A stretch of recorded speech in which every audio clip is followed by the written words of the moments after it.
Things We Carry Onto the Sea by Wang Ping. We carry out tears in our eyes. Goodbye, father. Goodbye, mother. We carry soils in small bags made from home that never fades in our heart. We carry names, stories, memories about village, fields, and boats. We carry scars from our proxy wars of greed. We carry of the mind droughts, floods, and genocide. We carry dust of our family and neighbors incinerated in mushroom clouds. We carry our island sinking under the sea. We carry our hands, feet, bones, hearts, and our best minds for a new life. We carry diplomas, medicine, engineers, nurse, education, math, poetry, even if they mean nothing on the other shores. We carry railroads, plantations, laundromats, bodegas, taco trucks, farms, factories, nursing homes, hospitals, schools, temples, built on our ancestors' back.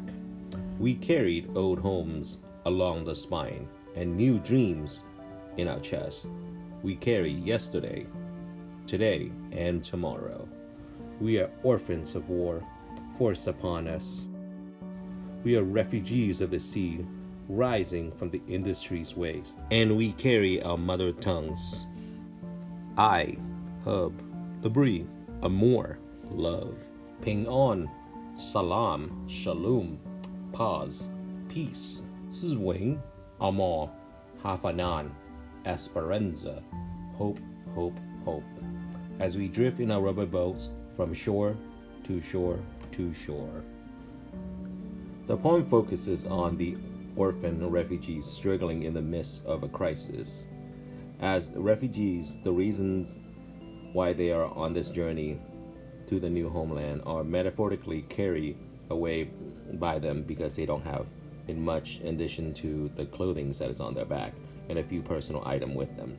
The poem tells the hardened reality, which is the reason why they are on this journey, whether it is from war or they're forced to leave from their homelands. The refugees carries a small personal belongings on their boat, unknowingly what futures carrying only dreams and positive thoughts.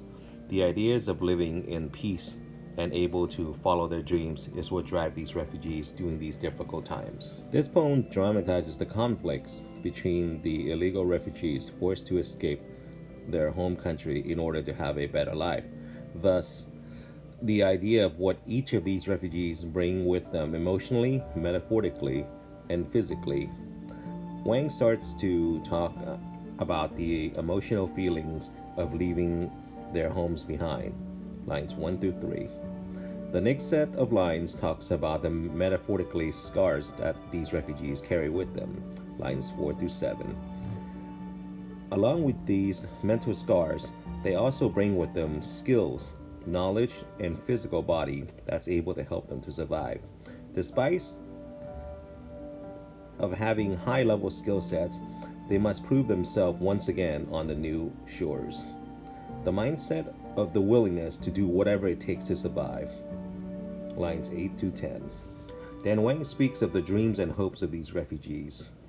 The wars have made them homeless, but these refugees, home is where their heart is. Their old homes are on their spine,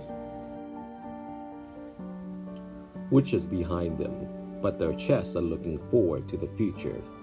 They know what is going to be hard work for them to rebuild, but they hope they get a chance to be able to have these opportunities, lines 11 through 16. Each line is handpicked by the poet, expressing how important each of these items is to these refugees.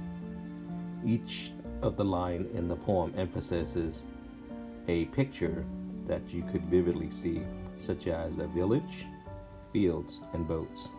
These items that they listed are not physical items, but memories in the minds. It is ironic that Wang says that they carry things, but in actuality, it is only images of good and bad memories. They are not harboring any hate towards the past, but instead, they are thinking of the positive for what the future lies ahead. At the end, the sentence pattern changes and the poem pivots to explain who they are by saying, "We are orphans and we are refugees." In the mention of the mother tongue, Wang changes up the structure of the poem by writing love, peace, and hope in different languages, symbolically meaning these struggles are mirrored in other refugees' lives as well. This is further emphasized in the last line where Wang mentions boats are arriving from shore to shore to shore. Looking for a new place to call home, the words chosen by Wang by writing simple vocabulary, but doesn't use any difficult words for anyone to read and understand, as if it's written by a first-time English user. I have chosen Wang's poem, Things We Carry on the Sea, from the point of view of a refugee who travels across the sea on crowded boats with the sole purpose of finding a new home where they can live without living in a constant fear and persecution. Wang uses a poem to stress on these peoples leaving their country with an overflowing pack of memories and traumas that they will never be able to fully remove. The reason I have chosen these poems is because many people quickly claim that all immigrants benefit from our welfare system. However, for the majority of them, leaving their home was the last resort. The feeling of not wanting to leave and have no choice, it is very well invoked in Things We Carry to the Sea, due to the balance of good and bad memories and the emotional backpacks they carry with them on this journey. This emphasizes on how a difficult decision it is. As an immigrant, now a U.S. citizen, I can relate to these feelings that these refugees had throughout the poem. Personally, I believe that everyone deserves the opportunity to live their lives. The refugees are losing their old identities from their former life and in search for new ones. In conclusion, we are a nation of immigrants. Our refugees' forefathers paved the way for us. In our diverse mixing pot, we must learn and remember our past and be proactive in the present to ensure that we have a better future.